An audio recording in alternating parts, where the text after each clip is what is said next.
What's going on, everybody, and welcome back to Season 3, Episode 14 of Hit the Books, the podcast all about sports gambling and the best bets you should be taking and everything surrounding sports. Lots to look forward to here this week as we enter Week 13 of the NFL season. 13 games this week for Week 13. Tons of other sports to look forward to. Some news in the NHL, Corey Perry and the Blackhawks in shambles. Some moms involved. Lots to look forward to here. I'm ready for this week. Let's jump in and introduce my co-hosts just this week, Huff and Ace and myself. Let's start off with you, Ace. Ace, what do you got for us here this week, Week 13 of the NFL season? Yeah, happy to have the fellow Yinzers back with me. Missed you guys last week, but Mackie and I held it down. Now he's going to watch those Rangers. Maybe catch a win tonight against the Red Wings. I don't know. Huff and I are undecided on that one, but maybe they'll keep the good times rolling. Shout out Patrick Keane coming back, dog. Other than that, no. Bruins in a little slump right now, so that's kind of annoying. But NFL is heating up, and my Patriots are doing well to get a good pick. So I get to enjoy football as a free fan, which is awesome, and another plus week on the card, so you can't really complain. Good Thanksgiving, too. Hope you guys had one as well. So ready to get rolling on these sports once again. Awesome. Good stuff, Ace. Nice to see you here for another week. I know it's been a up and down with who's been here, who hasn't been here, but Huff, let's shoot over to you here next. What do you got for us, Huff? Another week here on the pod. Yeah, what's going on? Like I said, or like Gay said, wasn't here last week, so took a little hiatus. Had some family stuff for the holidays, so nice to be back. But Is that your first ever missed episode? yeah, I think full missed episode. That was it. That fucking killed me. I'm not Dude, your gonna lie, Iron Man but- streak's over. I know, dude. It was crazy. I literally was telling Jesse, I was like, is it gonna mess them up a lot? Because like I knew he wasn't gonna be here, and one of you were running it, so I was like, is it gonna fuck things up if I just try to join in from my phone? And he was like, would you say? You were like, I don't know. And then I was like, fuck it, I'm gonna have family here. I don't even know if I'm gonna be able to do it. So I just think I didn't even end up trying. But I was gonna do it just so I could at least get because the one I did miss another one, but I called in like same thing for like 10 minutes. It was fine. Called in. I forgot about And that. we only violated the Pittsburgh teams briefly, so don't worry about it. Yeah, I believe me, I listened to it. So, but yeah, good week in the NFL. Obviously, Hawkinson closed it off for me for a crazy week. I wasn't having too good of a week before that, so absolutely great way to end the week on Monday Night Football. Absolutely wrote the script for that game, but yeah, I'm excited for this week. A lot of good football this week, college and pro. So, good week of football. Sports are definitely heating up. You said it, Huff. Sports are definitely heating up here, Week 13 of the NFL. Why don't we start off in the NFL with our power rankings here before we jump into this slate for this week here.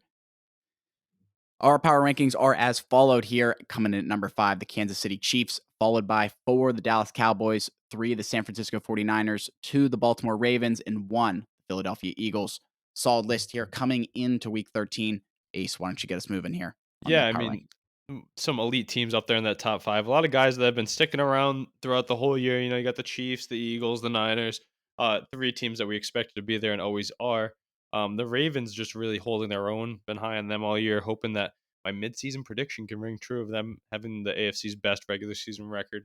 But without Mark Andrews, it might be a taller task than we thought. Those Steelers, dude, I wonder how far out of the power rankings are they? I know they're not high in power rankings in terms of skill, but in terms of winning football games, I don't know. You put them inside that top 10? I saw people starting to put them at like 10, 11, and I just kind of laughed. I'm like, it took literally one 400-yard game for them to somewhat respect this offense. I mean, I kind of said it. I was like, fuck it, just like air the ball out, try things that like he wasn't gonna do. But I mean, we'll get into that. Obviously, Canada's gone. I think the Steelers are definitely not a right there like a or like for sure a top 10 team. I'm taking teams like the Jags, the Dolphins, the Lions. Like there's 3 right there, and that would put the Steelers automatically at 9 or 10. And then give me like I don't know who like The I feel like Lions you are can name another still team. there. You got the Lions, the Jags. I said the Lions, maybe the Bills. Would you still put the Bills above them because of the quarterback? The Bills are Probably. a good team. The Jags. Yeah. Yeah, so immediately right there, just Bills, Jags, Lions, Dolphins. The Steelers would be 10 at best. So I'd say they're like, I don't know, they're 10 to floating. 12. They could be interesting. Yeah. If the Cardinals and the Patriots, I hate to overlook teams, but like, Kyler Murray's coming to We're town trying this to week. lose, so. Yeah, exactly. You guys are trying to lose, so like, we need to win this week, and then I think us against you in the prime time, we should be okay.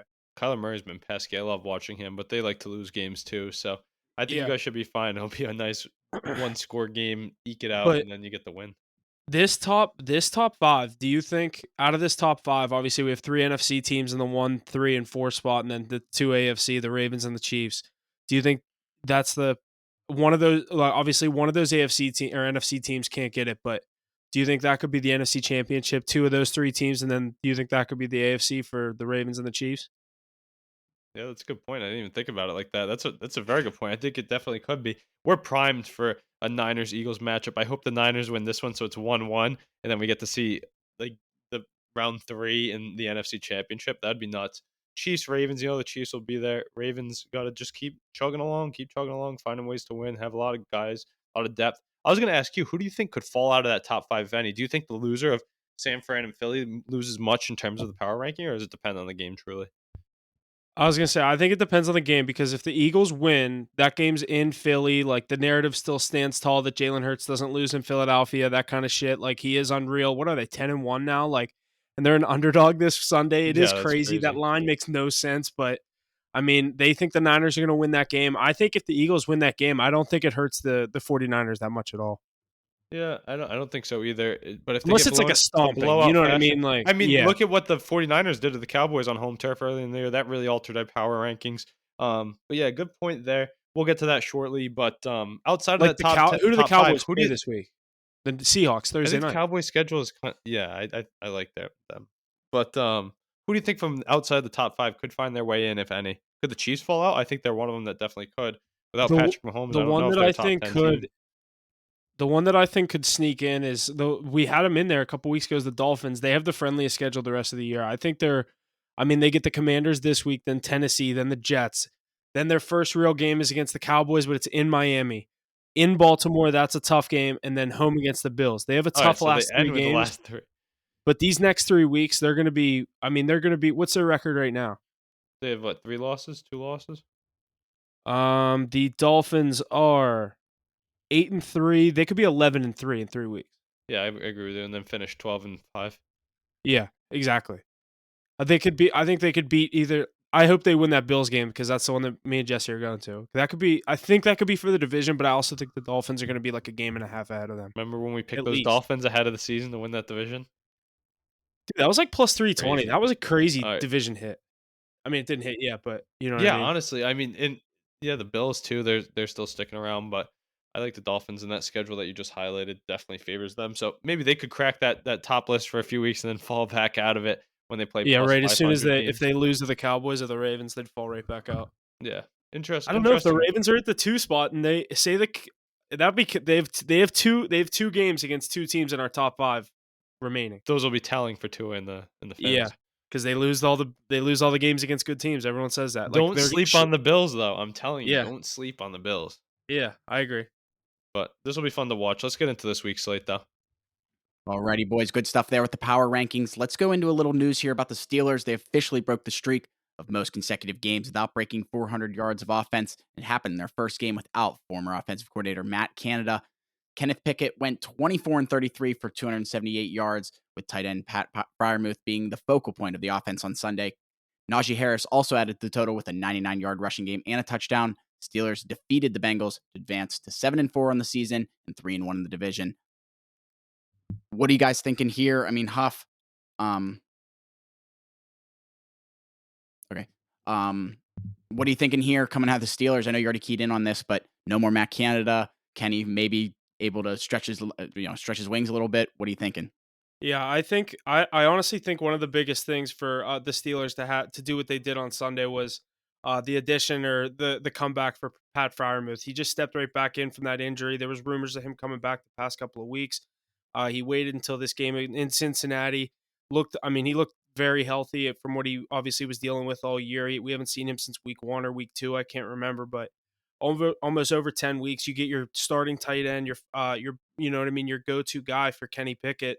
I know you got a guy like George Pickens and Deontay Johnson, but the Steelers play football. You want a big running back in the backfield. And when Najee's on and we have Fryermuth going, that just reminds me of the old ways of Steeler football where the defense will get it done. Just manage the middle of the field with a running back and a tight end. And I think Fryermuth had the biggest impact in that game. But Ace, go ahead. I kind of want to hear what you think, obviously, I've been Yeah, preaching all year, get rid of this guy, get rid of this guy. Like, it is crazy. They go for 400 the game right after it. Yeah, we'll have to see how they fare in further matchups. Obviously, nobody has the script on it, but that offense has way too many weapons to be so stale. I mean, you have George Pickens, you have Deontay Johnson, Jalen Warren, just a stud out of nowhere. Najee Harris is still a good running back, I think. And then Pat Fryermuth coming back into the mix is massive. We know how much of a connection he had with Pickett, so that's a big boost as well. And we kind of pegged him as one of those next tight ends to really pop onto the scene. I thought he would burst out as a star more so than Warren, but with Pickens' development and the way everybody else is playing, I think there can be more success, and they're in the right spot playing good football. So it was good to see, though. It was good to see them have that offensive side of the ball going.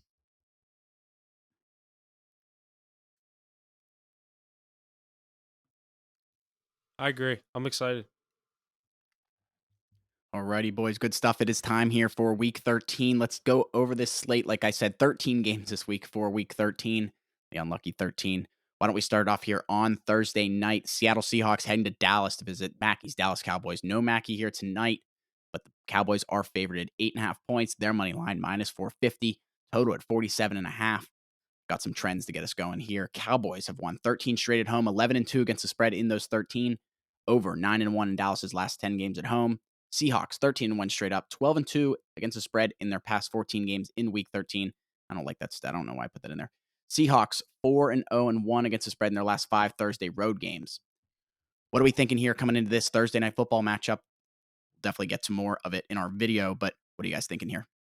Yeah, It's a lot of I think the points. Cowboys. The Cowboys have kicked people's ass in AT&T.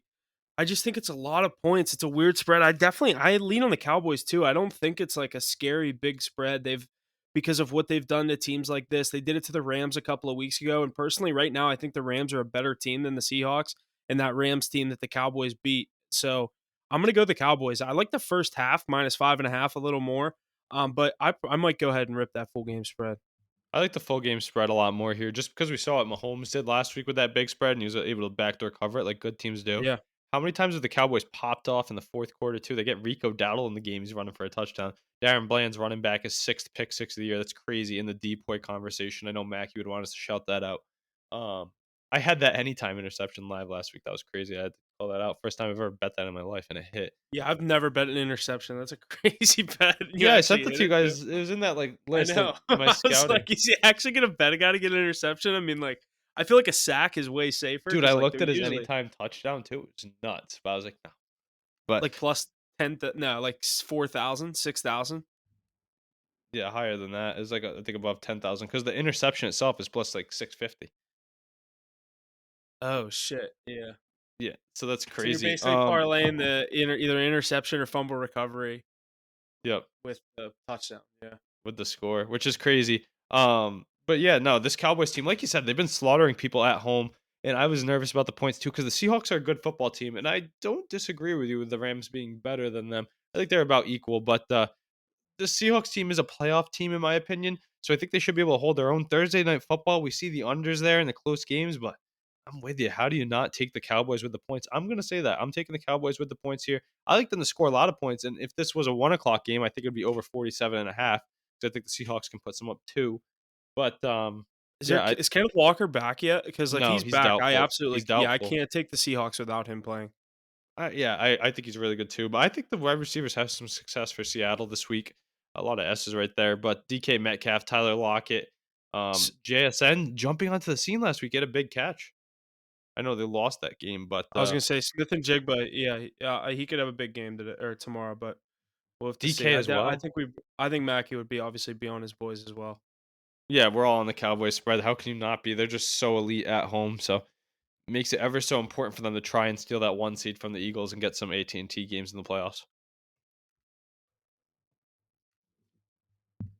Lots of good stuff here coming out of the Thursday night football game here. Seahawks and Cowboys in Dallas. Definitely looking forward to this one. I think I like Cowboys spread full game personally, but we'll see what we get coming into Thursday. Let's jump forward to Sunday, our first 1 o'clock matchup here. Los Angeles Chargers and Aces, New England Patriots in New England. Chargers are favored here. 6 points for them, minus 260 on the money line, over under 40.5 for this matchup. Let's shoot it to you first here, Ace. Patriots at home here, but getting 6 points. What are you thinking? I think it's It's crazy that you guys had the Patriots on the real card last quick. week. Real quick, are both of these coaches coaching for their job, do you think? Brandon Staley's definitely trying to win. I don't think there's as much movement as Bill Belichick as people think. I think they're fine with him losing these games with this roster going into next year with a higher pick, kind of resetting with that high salary cap too. I'm not too keen on him leaving. I don't think that's actually. I don't believe in all those rumors, honestly, personally. Um, I But don't think if you he's gonna, agree if I think if you guys saw I like the Chargers in this game because I think this is a must win for the Chargers. yeah, But that's a weird spread. I'll probably lean the Chargers with the points just because the Patriots have fucked me every time I've taken them I this can't. year. How'd you take? Why'd you guys take him last week? Dude, it was fucking Tommy DeVito and the Giants. I'm like, this should be no problem. And But they does that just not are show that the so Patriots are a bad, dude. better organization than the Giants for losing that game? Yeah, you guys know when you need to lose. I Did you see the agree. Yeah. kick he missed last week too? No, I did. Dude, after I had first half -2.5 and -4, and I was like, I'm done with this team. I'm Oh, I didn't fucking even done watch any with of the this game, actually. team, I can dude. honestly say And I then, didn't but watch I any of don't the know. game, but I saw the clip. I saw that clip of Ryland, dude. He missed a 30-yard field goal to tie it at the end. Yeah, yeah, yeah. Oh, dude, it was brutal. I knew I had no chance because Mac Jones threw 2 picks in the first half. I literally it was 7-0 Giants because he threw a pick. It was should have been at least they should have had some points, but that's my rant for the Patriots. The But Patriots do like to keep games close, though. I don't know about 6. That's scary for the Chargers because they like close games too. I think the Patriots definitely lose, so add the Chargers as a money line piece. But the 6-point spread, I don't know. The Patriots defense does give up very few points. and if the Chargers lose this game, Brandon Staley has to be fired. Oh, Like he can't even fly home with the team. I'm surprised he's still coaching that team. I Me feel like too. his leash is longer than anybody I've ever seen. We've been saying this for a year and a half. I feel like he Yeah. needs gone. Yep. Herbert's probably saying the same thing, but this will be a snooze fest, I think. I'm gonna say a low scoring game. My favorite play here is the under. I like that. Could have some weather. We're getting into December. What's the weather looking like up in New England? There's some flurries on the ground yesterday, so you never know. That's the best part about December football. You have to start looking at like if there's gonna be a fucking foot of snow on the ground in Denver and New England. Good stuff there, boys. Here, first 1 o'clock matchup. First 1 o'clock matchup, the Chargers and the Patriots. Let's keep it going here. Moving over to Pittsburgh, Arizona Cardinals and the Pittsburgh Steelers in Pittsburgh. 5.5 points for Pittsburgh, -250, and the over/under at 41.5. No trends for me here, but Huff, what are you thinking here? This game in Pittsburgh, a 1 o'clock matchup. What do you got? Yeah, I've been big on these Cardinals since Kyler Murray has come back. I've been taking his anytime touchdown. It's been very profitable. They're like plus 160 every week. I took it last week. This week, an anytime touchdown for Kyler right now on FanDuel is plus 270, which Wow. is crazy. So definitely like number one to get in for the Cardinals, but it's a weird spread. Steelers don't like to win by more than one possession. So when -5.5, they got to win by basically the full touchdown. I don't love the spread. I will say I'd probably lean the Steelers with the points though, just because the Cardinals defense has been so bad. I took the Cardinals last week against the Rams when it was in Arizona. Give up 37 on your home field. I just can't trust you to come across the country and put up much of a fight. But I'm going to be on the Steelers probably with the points. Could be a little more confident as we get closer to Sunday, but I think the offense picks up right where they left off against a pretty bad Arizona team. But I definitely like that Kyler Murray to get a rushing touchdown. I've been taking that, so I think I'm gonna hop back on that this week. I like that, Huff. I like that a lot. Steelers at home here. I don't know. You said it pretty much straight off the book. They don't like to win, I but also kind of like the over. do you? hmm I think I like the over as well. 40 points. I could see the Steelers win this game. I know Five and a we half is I know right we where didn't. that should be. Yeah, I'm trying to think like 23-20, and like that's why I don't love the spread. I think it could be Right. close. 24-20, 24-18, something weird. Yeah, Huff, I like what you were saying about the Arizona Cardinals with Kyler Murray's anytime touchdown sitting at plus 270. I was looking Dude, at that's that last week crazy. too. I was looking at last week too, and I was like, oh, I should have taken this. I told my brother that. I was like, he always gets in. But that's how much respect they're giving the Steelers defense. I think the Steelers win this game, but it's a lot closer than people think. Kyler Murray's going to give you a scare, but I like the Steelers here. I'm not touching it though because the Steelers can beat You anybody, say it but they every could week. lose to anybody.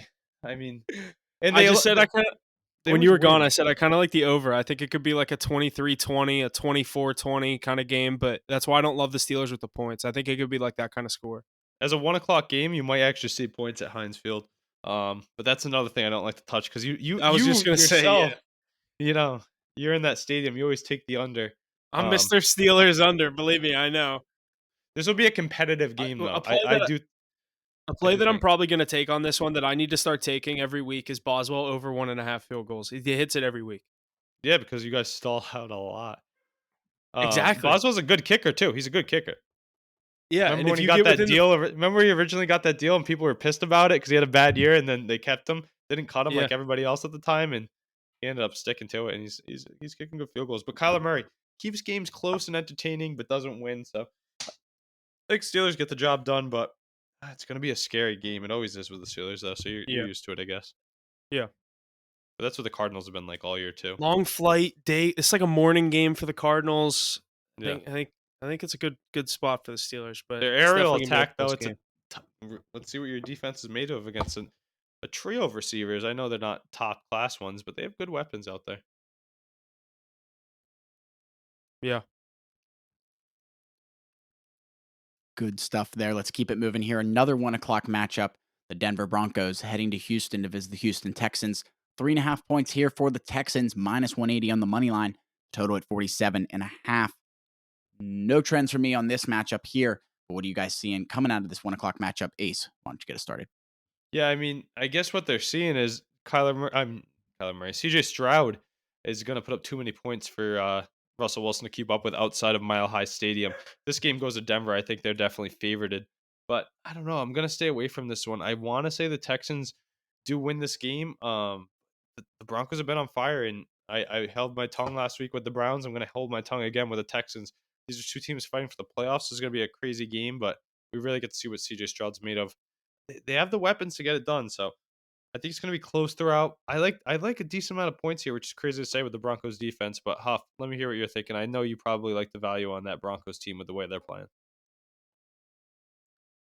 Yeah, I mean, I know I'm the Broncos guy. I like Ross, obviously, but I actually think the Broncos can go in and win this game. Like, I like the plus 160 on the money line. I think they can win this game outright. I'd probably take the 3.5 points, knowing me, but I don't know. I think the Texans hit their peak, and a lot of people had these expectations. Like you said, we're making, you know what I mean. They're in the hunt for the playoffs. The NFL loves that. You know, teams in the hunt with this many wins. Obviously, the rookie story with him and Tank Dell. Obviously, everyone's buying into that. I think they're definitely really exciting, and I'm rooting for them. I just think Sean Payton and Russell Wilson are able to go in, and now they know they start the season 1-5. They're sitting there. Are they 6-5? 7-5? I Six think and they're five? 6-5. I think they're six and Yeah. five. So you win this game, like you're truly in the thick of the playoffs at 7-5. You know what I mean? Like I don't know where they stand because Especially what's with the the Chiefs? Texans too. No, the Texans are right above them, I think. Yeah, the Texans are also 6-5. So this is like one of those games. The Dolphins, or I mean, both these teams really need to win. I don't know why I'm gonna say the Dolphins there, but I'm on the Broncos here. I think there is value there. They've been on a hot streak. I'm gonna stay with them here. I think like you said, I definitely think there's a lot of points here. I could see that overhit as well. I think it's a similar caliber defense that they faced last week with the Jaguars. So I think Stroud's going to find success yet again, but it's going to be a close one. I'm going to put both teams in the 20s, high 20s. I'll take the over here, but I don't know if I can take the Texans with the points. I think this will be a close one throughout, though. I kind of like teasing the Broncos up to like 10 points a lot. No, I love that. I love that. I could see like a 27-24 win either side. Yeah. Exactly what the Texans did last week with Jacksonville. I could see a very similar game. Yeah, that's what I was thinking too. Two 6-5 teams going at it here in that matchup. Going to be a good one here on Sunday. Let's keep it going here. Lions and Saints in New Orleans here. Lions are the favorite here, 4.5 points. Their money line, minus 200, total at 46.5. The trends I got here, the under is 17-4 in New Orleans' last 21 games. The over is 15-6 in Detroit's last 21 conference games. And the Lions have won and covered all 3 games that they've played as the underdog here this year. I will say this as probably I know we've all bet on the Saints a lot. Even when I don't card them, I take the Saints a lot this year because I was very big on them coming into this year. Sitting at 5-6, I've watched too much Saints football. They are so frustrating to watch. I thought the Steelers were frustrating to watch. Have you watched a Saints game recently, dude? Oh, I have because just like you, I take the Saints pretty often, and every They're time they burn so me. fucking frustrating, dude. They love It putting up is between 10 and 19 points. If you can take an a crazy prop here, between 10 and 19, you'll get the Saints right there. Like a weird score. And it's going to be an odd number. It's going to be like 13, 17, 19. Like, 18. yeah. And it's such a grimy game. They might win it. Alvin Kamara is going to catch the ball a lot for no yards. Their defense is really Not their get a thing, though. touchdown when I But need they're him. playing at home here. Why do I feel like the Lions can get upset this week? Because this isn't. I don't think this is like a must win for the Lions. I know they just I lost know. last I week, a feel like they're divisional going to game. Like this coast. is a game they. I was on the I Vikings. I'm off them now. I'm so low on the Vikings after that loss. I was so into you play. Mackey as well. I should have known. Should have faded him.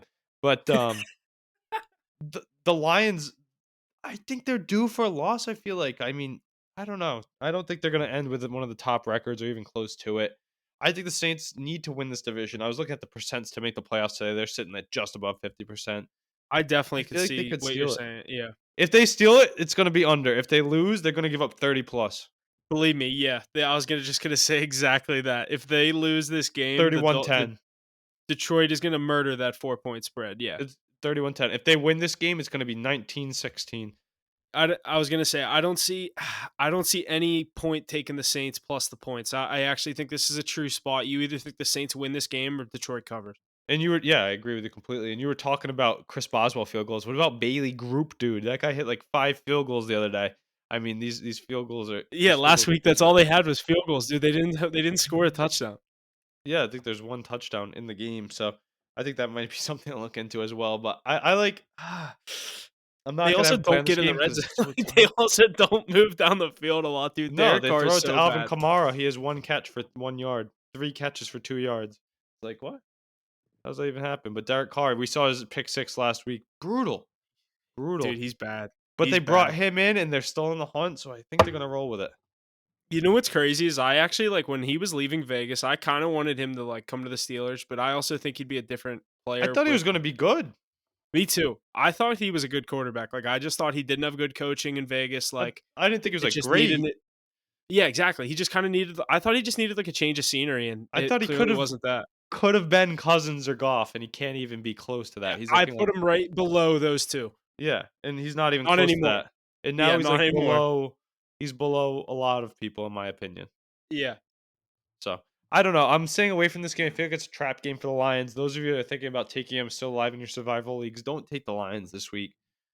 If they win 31-7, you can blame me, but I'm just watching out for you. I think it's a trap game here, and the Saints might be able to win one down in the Bayou. Yeah, like I said, I don't have an official play on this one yet. I'm definitely can tell you I'll either go with the Detroit spread or Saints to win this thing outright. Yep. And it's not even worth throwing a tease on the Saints. No, because if they lose, it's gonna get ugly. Yep, I agree. If anything, I'd tease Detroit to like plus 3.5. Yep, Because I if they love. I lose, it'll actually be love by that. 3. I love that. But Lots of good stuff out of this game here. 1 o'clock matchup. Let's jump into our next one here. Indianapolis Colts and the Tennessee Titans in Tennessee. Small spread here. The Colts are the favorite, just 1.5 points for them. Their money line minus 110. Titans money line minus 106. Total at 42.5. No trends from me here on this matchup here.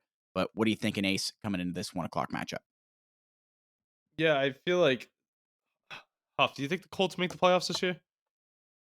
I don't know because that Jonathan Taylor news is I think it's bigger than people think. Obviously, they didn't have him to start the year. They knew what was coming into the season. They didn't know if they were going to have him. But so I saw a stat today that after week 12, divisional unders or divisional totals that are set at 42.5 or higher hit at like a 62% rate, maybe 61. So I'm going to go with the Titans money line and the under in this game. I'm going to ride that stat. Obviously, I definitely could see that being true with how much AFC North football I've watched. Obviously, I think every AFC North game, most of them goes under, but this being an AFC South 1 o'clock matchup, two offenses that struggle to get going. The Colts can still put up points though, but I think Vrabel's able to kind of eke this Stymie one a out bit, where yeah. the Titans are able to kind of maybe act like they're back in the hunt things kind of idea because they just won a big divisional game. The Colts are obviously thinking they're going to make the playoffs. So if you can beat the Colts here, I think the vibes are up in Tennessee. I'm going to go with the Titans in the under in this game. I agree with you completely. I think that the Colts are due for losing a game. The Taylor news obviously a blow. I think the Darius Leonard news is important as well. I don't think they end up making the playoffs to Gardner Minshew. I think this is going to be a competitive, low-scoring game, in which case I don't think Mike they should Vrabel want usually to. wins. Huh? I don't think they should want to. Yeah, because they have nothing to play for. You should build around A. Rich. But they're in the hunt. How often are they in the hunt? Go get him a legit lineman. Like if they need to lose like 4 more How games. They good don't is want this to be in the AFC hunt. South? How good is this AFC South? It's It's crazy. way more competitive than we ever thought it was going to be. Yep. These young teams are starting to come together. It's good to But see. that's But also because everyone hypes up the Jags, and it's like they're still the Jags. You know what I mean? Like they're never they're gonna good be too. world beaters.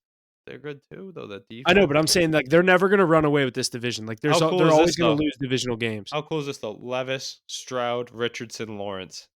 That's a Yeah, that great is a pretty quarterback good. That's group. a good division of quarterbacks. Yeah, so something we didn't see coming. The mayonnaise man, I think he gets it done this week.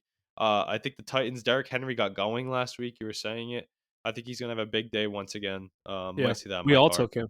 Yeah, great hit. Yeah, Twice, I believe he scored. yeah. But no, this will be a tight, low-scoring game throughout. Give me Vrabel and the boys. Wonder if we'll card Especially that. at home. Yeah, we'll see. We'll see if any of us had that on the card though. Alrighty, boys. Good stuff here. Another 1:00 game. Falcons and Jets in New York. The Falcons are the favorite here. Just 3 points for them. Their money line minus 152. Jets money line at plus 128. And the total at a low 34 points. No trends for me here in this 1:00 game. Just one more after this one for the 4:00 slate. Huff, what are you thinking here? Falcons and Jets. I lean on the Falcons here, and I never thought I'd say that. I don't like taking the Falcons a lot because they're very unpredictable, but this Jets offense is very bad. I actually think they've gotten worse since pulling Zach Wilson and putting in Tim Boyle. I know they just played a pretty tough Miami team, but I got the Falcons winning this game. Probably take the 2.5, or I see 2.5 here. I'm looking on DraftKings, but I do see it. I like the Falcons to cover this game. I think this is a must win for the Falcons if they want to stay in that race. They're leading that NFC South right now. I think they get Bijan involved. I think they get their weapons involved. That Dennis Allen. No, it's not Dennis Allen. What's the Falcons coach? I always get him and the Saints coach mixed up. Oh, What's his name? oh, the one who's on the hot Arthur seat. Smith. Yeah. No, I think Arthur he's Smith he's the knows. owner. He's the owner, isn't he? No, Arthur Blank's the owner. Arthur Smith is the dude with the mustache. If you want to look that up Yeah, and it is. fact It check is. me if that's what you're doing. No, I Okay. know. I'm looking at it just to. Arthur Blank's the old dude with the white hair, and Arthur Smith's the dude with the Yeah, mustache, the coach. that's why I hired him, huh? Yeah. But I think Arthur Smith knows that his job is on the hot seat. He has to use his weapons and get Bijan the ball, and like he did last week. Like he did last week. I look for Bijan to have another big game. Yeah, I think this is going to be a game that screams the under to me. I love a Tim Boyle interception. That could be my parlay leg. It's going to be probably about minus 180, I'd say. But a Tim Boyle interception, that's all he's done since he's come into the league. They're not going to put points up. They're keying on Brees Hall. The Falcons are away from home, which scares me with their spread because we know Ritter only likes to win at home. But I agree with you. Must win for Atlanta. Let's see what this young team has. They can pressure the division. The Saints arguably are underdogs in their, well, they are underdogs in their matchup. So there's a good chance they could take the division with a big win here on the road. But I don't know if The I'll be able to card it. But my favorite plays the under. The Falcons are road favorites, and the Saints are home dogs this week. Yeah, that's big. We didn't expect that. The division could flop mightily with this week if it goes according to the books. I do want to shout out last week during the Jets game. Huff and I put up a perfect 6-0 between the Dude, Jets. that was honestly one of the craziest games. You got that? I wasn't watching how late you got Garrett Wilson, but like they had no business still throwing the ball. Yeah. Shout out Tim Boyle for finding Garrett Wilson. I think he's going to force feed him again. His overprop should have hit easily. Maybe I'll look at that again because they were looking at him almost every play. Him and the tight end there, both with big days. Boyle at least throwing, but not very well, short yardage. So something to consider. But I think there's going to be a low scoring total, a lot of field goals. Tim Boyle's going to throw an interception. I think the Falcons win this one. I'll see how many of us put this on the card. I bet you it will be there.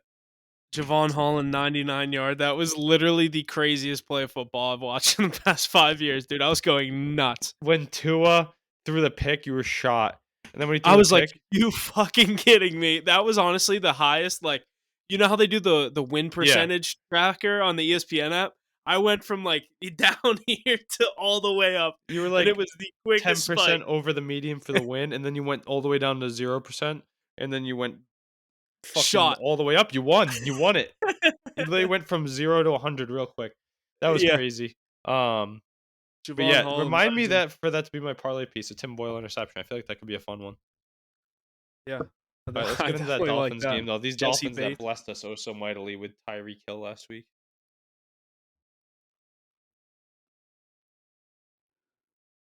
Alrighty, let's move into our final 1 o'clock matchup here. The Miami Dolphins and the Washington Commanders in Washington. Big spread here. Dolphins favorited -9.5. Their money line -460. Commanders money line at +360 in the total at 49.5. No trends from me out of this final 1 o'clock game, but Dolphins 8-3 versus a 4-8 Commanders. Ace, what are you thinking here? Final 1 o'clock matchup. I think the Dolphins might be able to cover this. I'm scared of a Commanders backdoor cover, but my favorite play is going to be the over here. Sam Howell can put points up, and Tua Tagovailoa, we know what they do. They put up points every week. Do I take the Tyreek catch prop again? I mean, that's just like the well. I got to keep tapping that well till it's dry. But I think there's going to be offense on both sides. Sam Howell with that great receiving core. Miami Dolphins, we know what they have. Mostert firing all cylinders. He had 2 touchdowns for us too. So you can always look at Tyreek Hill and Mostert props. Those always look great. I'm taking the over here though. Mostert TD, Hill receptions, but I think it's a good showcase of receivers with Dotson, McLaurin, and Samuel on the other side. So that's why I like the over. Huff, let me know if you think the Dolphins can get it done like I think. Yeah, I'm literally on the exact same page as you. I don't love the spread. I might take it just because of what they did for me last week. Mostert touchdown is I'm seeing like -115 most places, so still get a good price on that. We got it at the +105 last week. I think they're definitely trying to nurse Achan back a little slower than I anticipated, but yeah, I like Mostert. I like the Dolphins. I also like the over. I was going to say that I do like the over in this game. It's the highest over of the week, and I think it hits. Sam Howell can put up points. That's why he throws the ball. Look at what he throws for yards. He's got a big arm. He's topped in the league in passing. Puts up 300 no matter what. Even against that Cowboys great defense. Dolphins defense is solid, playing well, but they're no world beaters. I think they'll get theirs. Sam Howell scumbag missing my prop for Thanksgiving the other day by a half a yard. I They also needed I also 14 and could a see the half, and Dolphins he have a got defensive. 14. I also could see the Dolphins have a defensive touchdown. Yeah, I could see that. Jalen Ramsey. Yeah, so like anything. I mean, what they did last week, like that. I feel like they could do that again. Tua could also throw a fucking pick that fucks it over. Yeah, right. They could throw one the other way, but I think this will be a pretty entertaining game in the 1 o'clock slate, and Dolphins will come out on top. Just by how much is the question. I agree. Alrighty, boys, that's going to do it here for every 1 o'clock matchup here. Time to jump in to the 4 o'clock slate, starting with the Carolina Panthers, heading to Tampa Bay to visit the Buccaneers. The Bucks are the favorite here, just 5.5 points. Their money line -250 in the total at a low 36.5. No trends from me here in this first 4 o'clock matchup. Who do we like coming out of this one, Huff? I kind of like the Panthers with the points here to keep it close. Divisional matchup. They're just trying to play spoiler. I feel like at this point, but they obviously don't want to. They want to win this game. And there's another reason I'm going to go with the Panthers here. It's my fired coach rule. There's going to be an interim coach in Carolina.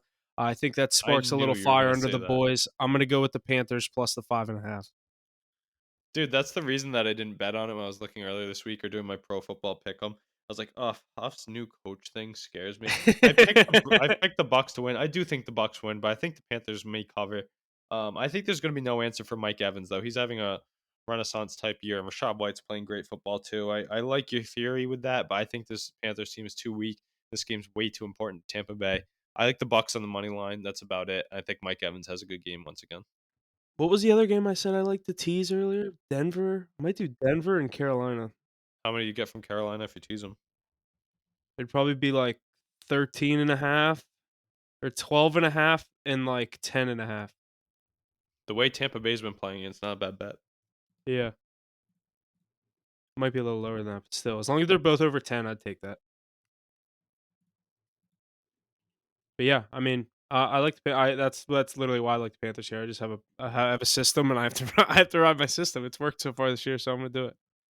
Yeah, it's not a bad idea. I just think, money line, give me the Bucks. I think it's gonna be closer than we want it to be, though. Can't bet on this Bucks team. It won't be on my card again after they burnt me earlier this year.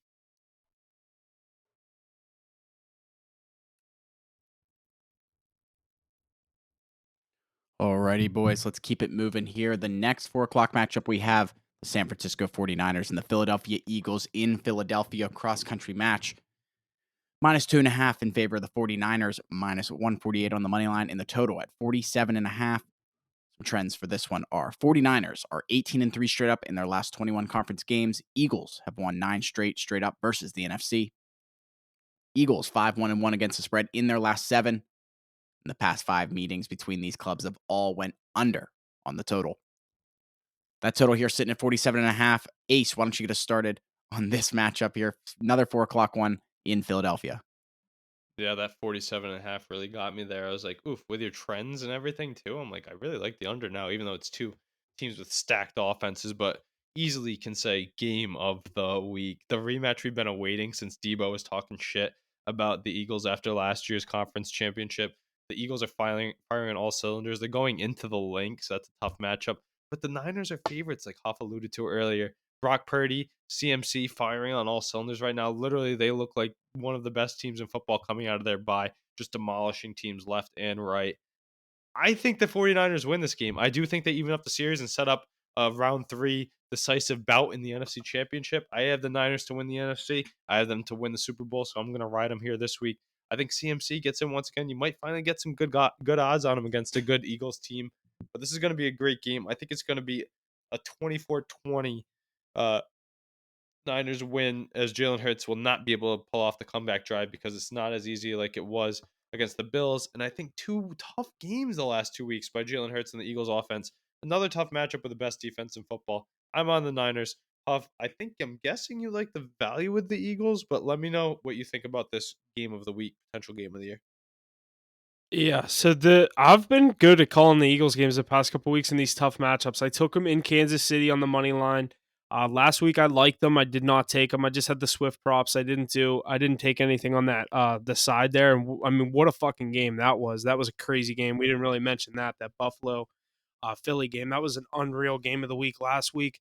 I think this one's going to live up to it as well. I do think the 49ers win this game, but I don't know if I can bet against Jalen Hurts and the Eagles at home. How are they offering you? Like, this is crazy. Like, I feel like they're just like sticking the bait out, trying to like get everyone to bet on the Eagles. They're like, here, take the 10-1 Eagles at plus 140. It Yeah. makes no fucking sense at home. This game, like, you look at this line with not knowing where the game is, you're like, oh yeah, it's in San Fran. Yeah. But like, it makes no sense that I don't know. I just think it makes no sense, and that tells me to take the Niners here. But I don't know if I can actually do it. I'm going to take the Niners probably on the card. This is going to be a great matchup. It's going to be a good game. I hope the public's all over the Eagles money line, so that'll make me even more confident. But I think they're going to be like, how do you not get the at plus 140? Like, that's a crazy price at a 10-1 team. Like, if the average Joe Schmo looks at this board, they're like, oh yeah, the Eagles 10-1, they'll win this game.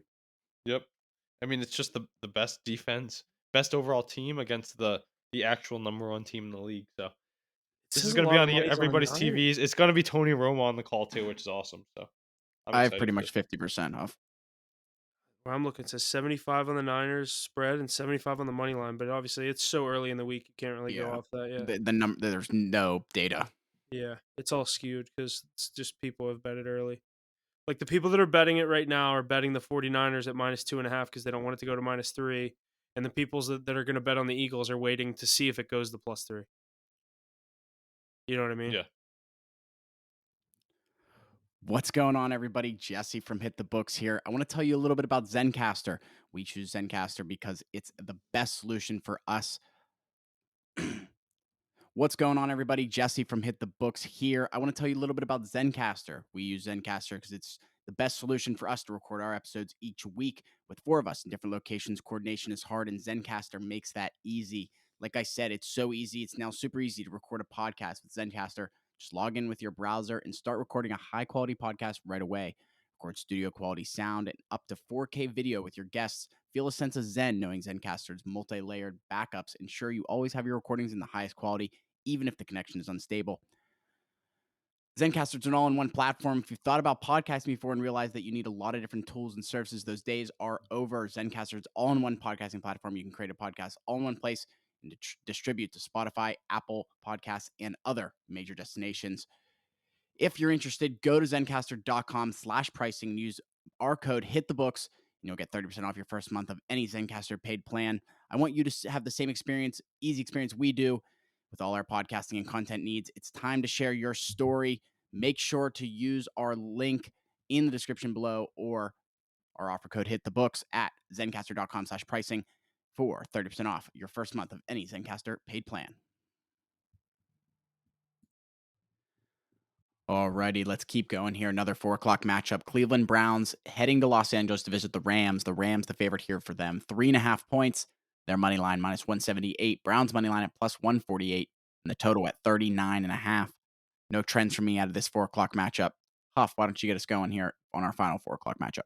Yeah, I like this Rams team. I think that they defend home turf here. The Cardinals just had, or the Browns just had a tough matchup. Who'd they play last week in Denver? And that's who that was on a road matchup.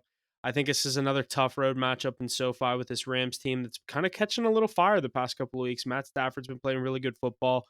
Obviously, we know the receivers they have. Cooper Kupp hasn't really been himself as of late. I'd like to see them get him a little bit more involved. Obviously, knowing the type of athlete that he is, just a couple years off a Triple Crown, I think they need to get number 10 back involved. They kind of let their shiny new toy Nakua kind of take over, and I think they need to give it back to the old vet for a couple more games, but and see what he can do. But I like the Rams in this spot. What was the spread that you said? 3.5. 3.5, yep. I like the Rams. Yeah, I like the Rams. You buy that half Spread. a point for 3. It's going to be a Yeah. tough game, though. That defense, Mackey wasn't wrong when he was telling us all year, beware of the Browns defense. But they were beaten last week in Mile High. I think it'll be a little bit easier of a day. I like a low-scoring game here. The one thing you were saying, I'd like to see Kupp more involved as well. However, he's been on the table a lot. Last week, he was on the sidelines for a lot of the game. I know he kept going in and out and in and out. He missed the game before. So, missed earlier in the season. As long as he's healthy, he'll get the ball. But he's got to be healthy, which I think he's not. I think Kyron Williams probably finds the end zone again. He's a Whenever he's stud, in the dude. game, Kyron Williams scores touchdowns. He's a stud. He's a good running back. 2 Sean last McVay's for him as offense, well. we've always seen any running back in his McVay's offense excel too. So I wouldn't be surprised if he gets in again. You probably get good odds on it. I expect a low scoring game though with the way the Browns defense plays, but I don't think DTR can get a win. I think they're going to fall a bit further in the AFC race. I saw this is like a homecoming game for Dorian Thompson-Robinson because he played at UCLA, so he has a bunch of friends and family coming to this game too. He'll have more fans than the Rams. Yeah. But I think it's I low don't know. scoring. No fireworks. I think Donald has a good enough day on the defensive side of the ball to help them get the win. I'm Yeah. gonna go with the Rams -3, but I don't know if I will card it. I might card a Kyron Williams anytime touchdown though. Yeah. I like that. Big win for those Rams last week. They're in that playoff race now though. They need this one. Yeah. This is a huge game. They need to win this, especially at home. Huff pegging them as the number 2 team in the NFC West. We'll see. All depends on this week. I think they might be able to move up Seahawks into it. slipping. Is Seahawks slipping? That could come true. Yeah, we could see. You were high on these Rams, and I bought in ever since Nakua emergence. And now, with everybody allegedly healthy, this will be a big one. But tall Yeah, when task. I'm in- If you can't beat Dorian Thompson Robinson, I know the Browns defense is good. Then you don't deserve to go to the playoffs. I don't think. Yeah. I say that as my Steelers lost to him 2 weeks ago. Yeah, it's division. That's different. No, I know exactly what you mean. Alrighty, boys, that's everything in the 4 o'clock slate. Time for some Sunday night football, 8 p.m. primetime matchup. Chiefs and Packers this week in Green Bay. Chiefs are the favorite here. 6 points for them, -260 on the money line, total at 42.5. Got some trends here. Chiefs 17-1 straight up in their last 18 games played in December. Packers 15-0 straight up in their last 15 games played in December. Chiefs 31-8 straight up in their last 39 games on the road. Chiefs 9-2 against the spread in their last 11 non-conference games. 20-3 straight up in their past 23 versus the NFC. That spread is 6 points even here on FanDuel. Curious to hear what you guys are thinking coming out of this one. Who wants to start?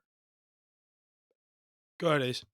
Oh, Huff, you got this one to start. I was looking at something. Yeah, I primetime football in Lambeau Field. I want to take the Packers here with the points. I don't know if I'm going to do it. The Chiefs look like they got back to themselves last week. Obviously, the defense let up a 14-0 deficit. Then Mahomes was able to come back from that and end up covering a big spread, the 2-possession spread in Vegas. So that was a big matchup. But I think in the prime time, it's going to be chilly up there in Green Bay. On obviously, December was, like I said, we get into December with some of the weather factors. I think Jordan Love is starting to be a pretty good quarterback, step into his own off a big win. A little mini bye week playing on Thanksgiving, getting the extra couple days rest. Home game in the prime time. I want to take the Packers here. This might have to be a teaser leg to be my third team, but hate betting against the Chiefs. But they've looked kind of sketchy getting back to themselves last week. But Ace, go ahead. I'll hand things off to you. I definitely think Kelsey gets in the prime time. Like he hasn't looked like himself for the past couple of weeks, but I definitely could see 87 find pay dirt again. Yeah, I mean, he gets those targets, so it's never a bad target to throw for yourself. I do like the Chiefs -6 here. I think they should be favored by a lot more. I think they're going to be I think it should be more too. they're going to be riding high off of the win last week. They covered for me in dramatic fashion. I had the team total over 27.5. Shout out Isaiah Pacheco really turning up, but Mahomes, he's firing on all cylinders right now. I think in the prime time, we know what he does in the prime time. I just always think back to that game when he toasted Brady's Bucks in the prime time in the regular season. He had like 300 yards in the first quarter or something like that.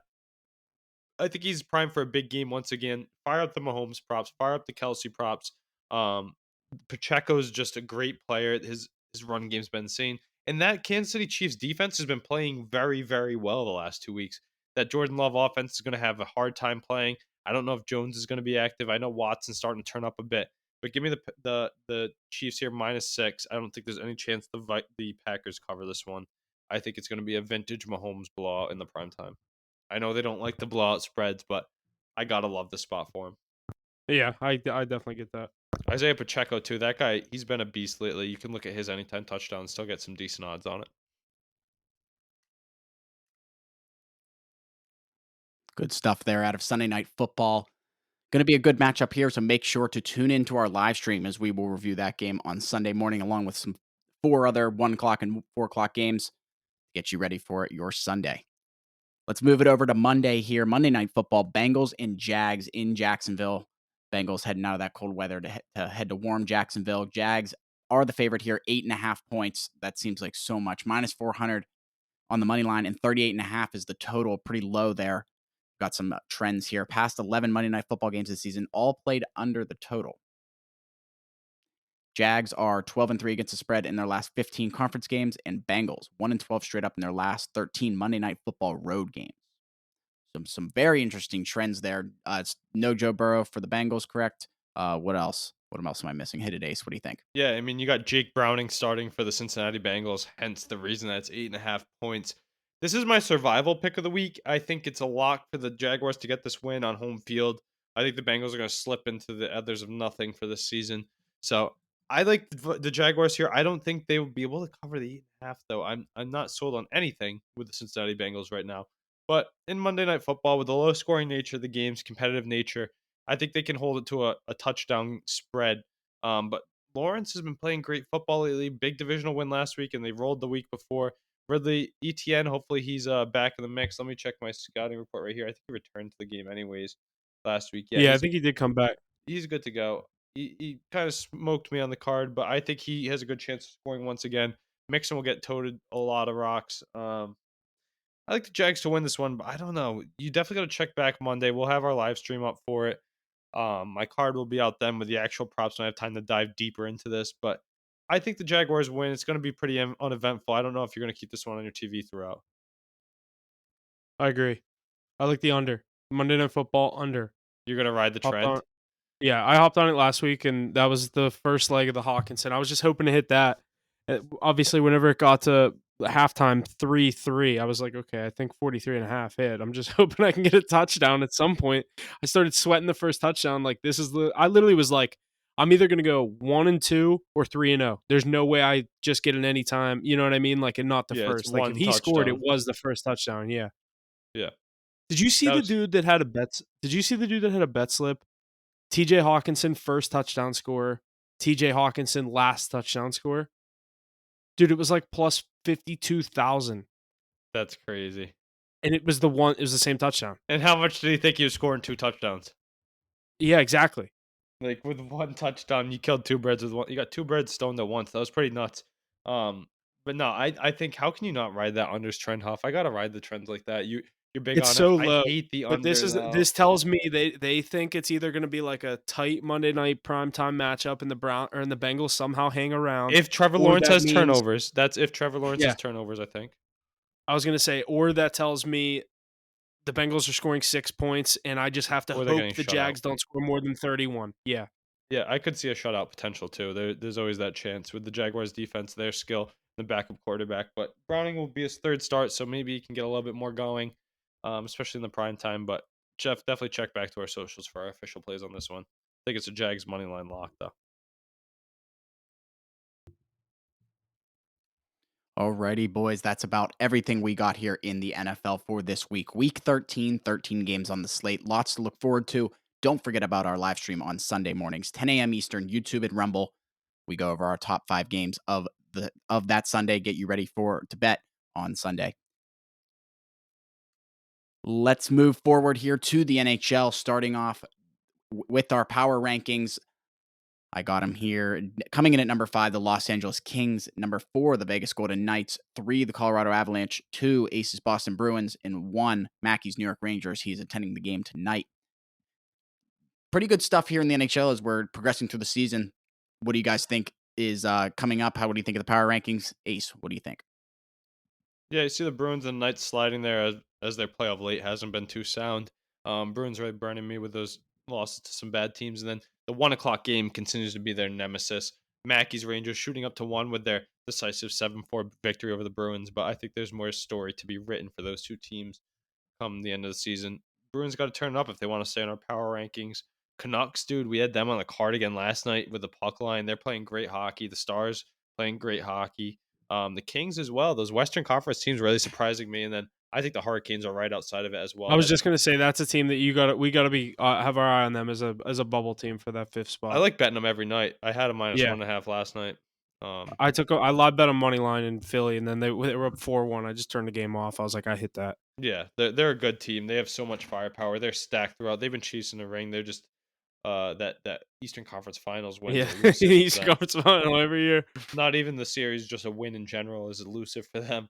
But I think that's one of the top teams. The Yeah. Canucks, though, how long do you think they hang around? I was gonna, dude. I was just gonna say I don't know. I didn't send the NHL. You guys did the NHL power rankings this week. Obviously throwing the Kings in there, but those Canucks are arguably still right there. I mean, I think the Kings passed them in terms of win total, and the Kings run like this crazy win streak too. I'm looking at it right now. The Canucks just have 4 more games played, but Hmm. only 2 more points. So Yeah, technically, yeah, the they Kings do they have a better passed win them last percentage. night. I think they passed them last night with that win. Yeah. So other teams, McDavid's starting to come to life a bit in the Oilers, so their season might not be shot. Wild playing decent hockey. Detroit Red Wings though, we think they can make a run now that they have Patrick Kane on their roster. I definitely think that's a really good addition for them. A really young team that's kind of been having a really good spark to Reunited with start this DeBrincat. season. Yeah, you bring him in with a guy that he's played with before who made DeBrincat a 40-goal scorer. So I think Detroit should be all excited. I mean, I've always been a Red Wings guy. I told you since I was younger with the Fedorov and Zetterberg days. So like, I'm fully back bought in on this Red Wings team. I really like the core that they have of Larkin, Sider, DeBrincat, Kane, I mean, Lucas Raymond, like it goes the whole way down the lineup. I like Husso and Ned as well. I think they have a really good core, and I'm excited to see what they do the rest of this year. They have good value on the card too. They could have a Panthers-esque run with the talent they have, in my opinion. Even though they have weaker goaltending, I like Husso, but Yeah. he's no Bobrovsky. I still think they might slip out of the playoffs. One team that I do want to touch on quick is those Buffalo Sabres. We thought they would be in the spot that the Red Wings are in, and they're not. And that's mainly because Devin Levy, the big goalie prospect they brought in, he just got demoted down to the AHL, not stepping up. It's going to be Akapeka Luukkonen taking over the starting job there. 6Ks, as they like to call him, or UPL, depending on where you're from. I think that team's kind of bottom dwelling.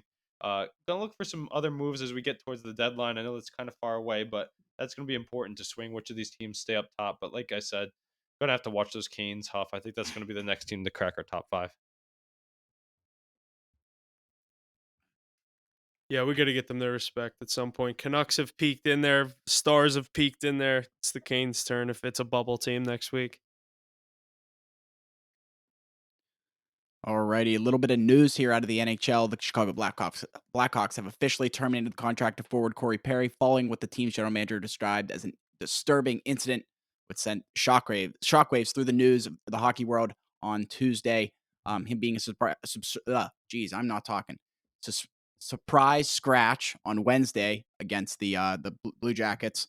And then there were a lot of inconsistencies with the story and things like that that the different officials from the team were saying. Like, where did I find? He's away from the team and will remain so for the foreseeable future. And then immediately they came out and said they were going to terminate the contract if he cleared waivers. There's they understand there's speculation out there of what's going on, but they didn't want to get into details. And then later on, they came and said it was a team incident, but didn't involve anybody from the team.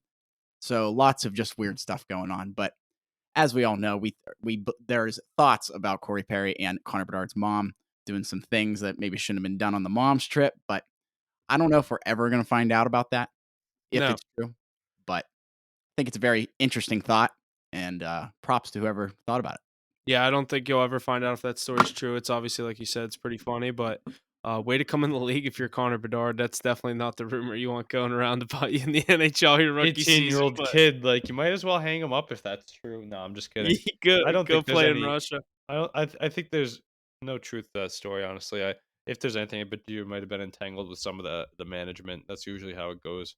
Kind of like similar to the Ime Udoka situation. But yeah, I don't know. We have to see as this is uncovered, but I don't know. I like to see Corey Perry on that team. He was still relevant. He's wearing a weird number, so 94. Yeah, yeah. that's such a dusty number. Does that wrap the book on Corey Perry? Yeah, I think so. I don't know. I could see a cup team sign him. I just think Yeah, you've got to be he's a doing cup something chaser. messed up to get your contract terminated. Yeah, especially the way they're handling it too. Well, it's a termination with no pay. Yeah, like, and it's such Like, in they the don't have to buy media. it Like, out. nobody wants to pick him up until they see the full details of everything What? going Yeah. on. Yeah, like something's going on. And it's going to be interesting when we find out. Alrighty, let's keep on moving here. Over to the NBA, some power rankings in the NBA as well. Coming in at number 5, the Denver Nuggets, followed by the Minnesota Timberwolves at number 4, Philadelphia 76ers at 3, Milwaukee Bucks at 2, and the Boston Celtics at 1.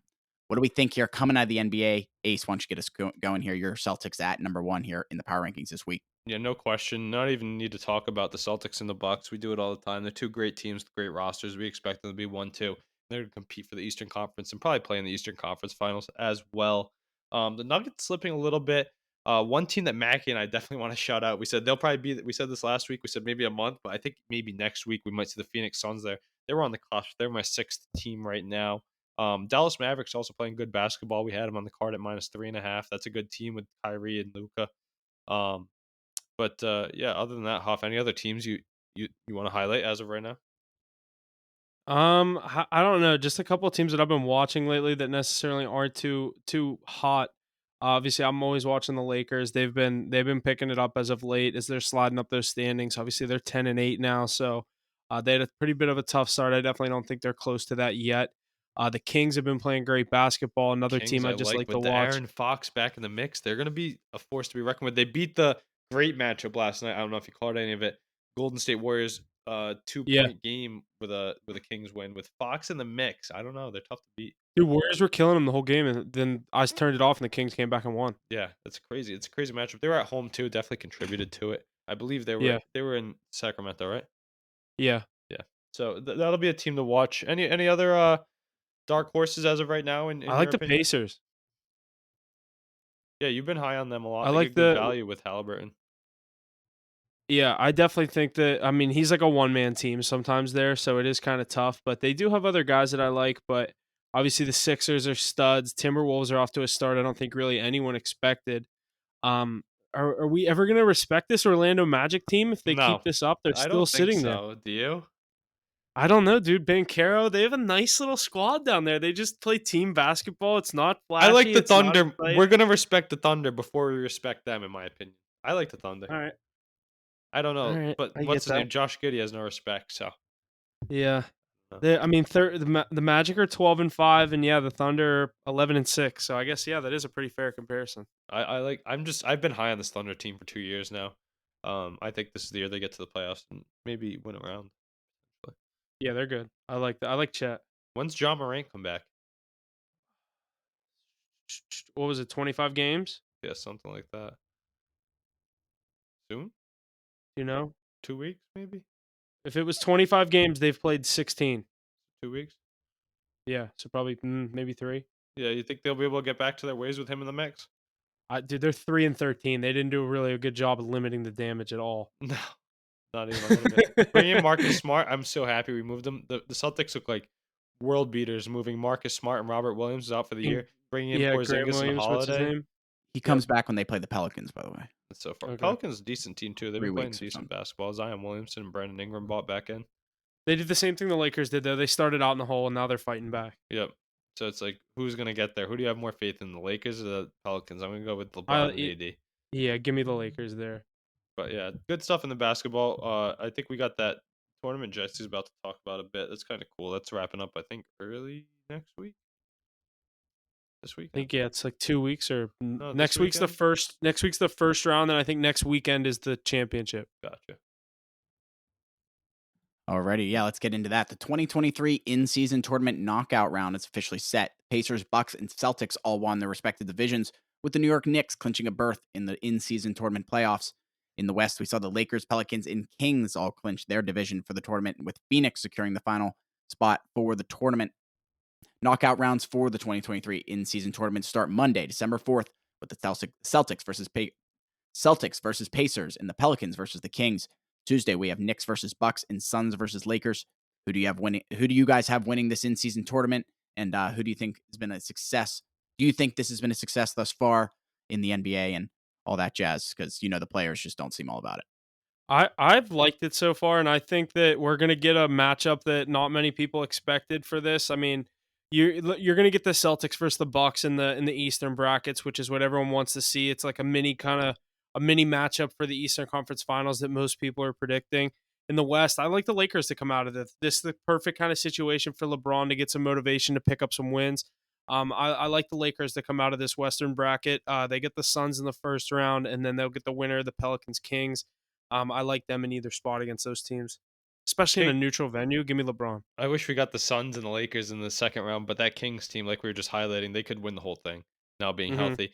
I hope the Celtics can, but yeah, I saw some other stuff. I saw the Dame quote about this thing talking about how they're playing for extra money. That's why they're grinding and they want to win these games because it's for the guys on the bench that don't make as much, for the staff, for the coaching staff, and other guys who get these bonuses if they can win. So I do like what it brought. I like the new courts. I know some people hate them. I think it's I cool. like them. Yeah, I'm I all love 'em. for the colored courts. love I it. like it. Yeah, I think it's sick, and especially just for a short period of time.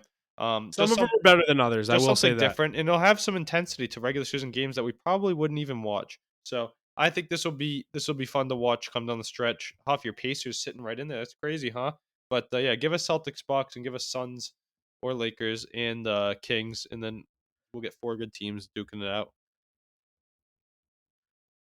I could actually see Halliburton go for 30 in that game, but the Pacers still lose by 20. Yeah. Yep, I can see that too. But yeah, I said those are the team. Give me Lakers Celtics. We wanted the finals last year to be Lakers Celtics. Yeah, I think that'd be cool. that'd be perfect TV for the NBA. The first in season tournament, Lakers Celtics. Yeah. But if you can do a prop bet to see to win the whole thing, go look at the odds for the Kings. That's my dark horse with the good value for the Kings to win this in-season tournament. Let me look at those odds right now because I haven't looked at it at all. I bet you can get some because your Celtics and the Bucks are definitely the two favorites. Like whoever wins that game Suns is have going to to have be the good clear odds too. favorite. I'm going to see if there's like a category for that in future. Celtics got to have the best. Outright winner, division winner. NBA in-season tournament winner. Celtics plus 300, Bucks plus 350, Kings plus 500, Lakers plus 550. So the teams I just said are going to all win the first round of the 4 favorites. And then I'd go Yep. Lakers Celtics. I would do that. I might do that. Take When's it over? Is it like 3 more weeks? Is it next weekend? No, I kind of want to look into I think that. it's When the is first few days of championship game? December. I thought it was this weekend. Yeah, it starts on the Monday. So Monday and Tuesday are the first round. Wednesday is not an in-season tournament day. Thursday is the semifinals. Saturday is the championship. Saturday, December 9th is the in-season tournament championship. All right, so come next week, we'll have an update for you of who we're going to look forward to in the semis and the finals. Yeah. There's my picks. I like that. I like Kings, Celtics. Celtics, Lakers championship for the tournament. Alrighty, boys. Lots of good stuff out of the NBA as we get into the in-season tournament or further into the in-season tournament. Let's jump over to some college football here. Conference championship weekend has arrived. We have a full slate of elite matchups this weekend, starting out on Friday night, where we'll see the Pac-12 championship featuring the rematch between the Oregon Ducks and the Washington Huskies. That game being played at Allegiant Stadium in Las Vegas, Nevada. Going to be a good game there. 8 p.m. on Friday. Do you want me to just run through these games off? Yeah, well, we can kind of talk them one by one. Obviously, this is the one that I think most people are excited for. This and the SEC championship, obviously, are the two big games of the weekend. You get this one on Friday night in a really good matchup with the Oregon Ducks and Washington Huskies. Obviously, Washington won the original matchup just a couple weeks ago. It was an absolute shootout. I think the over hit by like 30 something points in that game. I don't know if that's actually true. Don't quote me on that, but it felt like the final score was, it just kept going back and forth. Washington came out on top as it was at home. Oregon's a 9.5 point favorite in this game, and I like Oregon with the points. I think Bo Nix has a huge game in this game on Friday night. I'm going to be taking the Ducks with the points. I do really like that a lot. But you were talking about the Washington game there, right? Yeah, Washington, Oregon, Friday nights, Pac-12 championship. Yeah, and you guys are saying on the neutral field. I remember you and Mackie saying you think Oregon blows them out. Is there any value in the Michael Penix Jr. side of the ball? Because I think a lot of people like myself who aren't too intertwined with it like watching that team. He has a good connection with that top end receiver too. Yeah, I Um, forget his name. That receiver's a stud. He's going to be definitely a top pick in the draft, but I don't know. I definitely think Oregon's making their run for it. Obviously, Washington's already in that 4 spot. I just think for the way this is lined up for Washington, they were looking like they were a shoe in for the the college football playoff. And now I just think this spread is too big. It tells me they just think Oregon's going to steamroll them. The Oregon's defenses look great this year. I know they've let up a lot of points, but when you have the quarterback and you can trust your offense to go and get you points, obviously we know you can play a lot more aggressive on the defensive side of the ball. So I like the Ducks here. I've been high on Washington all year, and I just like Oregon here at this line, just telling me to take Oregon and hope it's a blowout. is this a good time since you think they're going to win this game? Would you have any thoughts of putting in a futures ticket now for Oregon to win the national championship? Because if they win this Yeah, game, they can get in there. And Bo Nix, do we think he can get the job done? There's probably some good value there now. yeah, I would. I definitely would look at that. I think if they win this game, I also will get into one of the later games, but I think one of the top four teams is going to lose, other than Washington. So, and then I think that we'll have a big shakeup in the college football world this weekend. I'm going to see what the odds are right now on the college football, on the national title game. Oregon is the third team right now, and they're not even in at plus 500. Wow. Wow, that's kind of crazy. So that Yeah, means this they game's a definitely think lock that for the too. Ducks, huh? If anything, you'd get some value taking Washington to win it. But yeah, I think Washington can win this game and still not be a shoo-in for the national title game. I think if Oregon wins this game, they can get that 3 spot or two. Obviously, if the 4 spot, They could beat a it just good all team. depends who wins. Yeah, they can beat a really good team. I think they could possibly give Michigan a run for their money if they get matched up with Michigan in the first round. I agree. From what the sample size I've seen, that Bo Nix led team, they've looked good. What are some of the other good games this week? Another one here. We got a couple, or all bunch on Saturday, excuse me. You can rip Noon. through all these ones. Cool. Noon, 4 p.m., 2 at 8 p.m. Noon, we have Oklahoma State versus Texas at AT&T Stadium in Dallas. 4 p.m., Georgia versus Alabama, Mercedes-Benz Stadium in Atlanta. 8 p.m., Michigan versus Iowa, Lucas Oil Stadium in Indianapolis. 8 p.m., Florida State versus Louisville at Bank of America Stadium in Charlotte. Lots of good matchups here on Saturday. What do we see coming out of college football world on Saturday? Yeah, Puff, the let me Texas just ask the Big this. 12 championship with Texas. Yeah, let me just ask this before you get into your thing. So, just looking at it, I would probably think I can probably take Florida State inside of a parlay. Like if I could parlay a couple of these, I like Florida State probably to win that game. Um, tell me if I'm wrong. Another one, I think that the what was the game you said before? Oh, it was Georgia Bama. Texas and Oklahoma State. If you could parlay Texas and Florida State, I feel like those are two safe teams to win this week. I don't think Florida State's that safe. I'm not big on this quarterback. They do have a stud receiver, Coleman, that obviously he's going to get his. I kind of like Louisville in an upset this week. It's a tight spread to the ACC championship. I think the committee really wants to get Florida State out of the net or out of the college football playoff. I think if Louisville wins this game, that immediately takes Florida State out. If Oregon wins, that immediately takes Washington out. And then at that point, what they really want to happen is Bama will beat Georgia. So then Michigan would be 1. Georgia beat Georgia 2. Georgia would be 2. Bama 3. Oregon 4. That's exactly how it would go. That's what I think their dream scenario is. And then Texas gets fucked as they beat as they beat Bama in Bama. But it all comes down to the later matchups. If Alabama beats Georgia this weekend and Texas beats Oklahoma State, Bama's in. You know what I mean? But it truly all comes down to Florida State. Florida State can play major spoiler and get in with a backup quarterback where no one wants to see that and just get absolutely worked in the first round. Like it could be like a TCU national title game last year. Brutal. And that's sad because they've had a really good year, and I thought Jordan Travis was going to really like carry them. I mean, to this spot, which he did, but that injury just killed them. I bet you I'll have the Georgia Alabama game on. I think everybody Yeah, who's that's like for myself, sure. that's going to be a crazy game. That's the game of the week for sure. I saw the clip of, was it Jalen Milroe? Was he talking the other day? Give me my Heisman or something. Dude, I had Alabama money line in that game, and I'm sitting there with my cousin. It was the last leg of our parlay was Alabama money line and Washington money line. They were on at the same time, and Washington was like fucking around trying to lose that game against Washington State too. Dude, Bama goes down on the goal line. I'm like, oh my god, Bama's gonna win this game. Then they take like 3 fucking penalties and a bad snap or whatever. Next thing I know, it's 4th and 32, 4th and goal from the 32, Oh shit. and that play they fucking scored a touchdown on was 4th and goal from the 32. I was like, I didn't even know what to say. When that was a touchdown, I was freaking out. I was like, holy shit. That's when he was running around. Give me my fucking Heisman. Give me the Yeah. fucking Heisman. I'm like, dude, talk your shit. That was the craziest Iron Bowl I've seen in a while since the kick 6. Yeah, that's crazy. Those two teams always give us a good matchup, and I think Georgia and That was Alabama will once fun again. Fun fact, that was the 10-year anniversary of the kick 6 when Auburn won on the kick Crazy, return, yeah. field goal return for a touchdown. So they and returned the Bama just favor had here. yeah. No, this will be a good week of college football. I definitely will have some of those on my TV. Good stuff, boys, here. Week 13 of the NFL, college football, Pac-12, and SEC championships. Lots of look forward to this weekend, jam-packed weekend of sports. But that's all I got here this week here, episode 14 of season 3 of Hit the Books. Make sure to tune in for our live stream, 10 a.m. Eastern on Sunday, YouTube and Rumble. Make sure to be in the chat, sending us your plays, your mortal locks, everything. We want to see it. Make sure to send us your plays, be featured on Instagram. That's all I got this week, boys. Anything else to add? Yeah, not much else coming from me. Obviously, we had a pretty good week in the NFL last week, so looking to build on that in week 13. Yeah, not much else. Make sure you're staying tuned to the social media. All the plays go out, obviously, so far before the NFL. Obviously, we have NHL, NBA, college basketball rolling.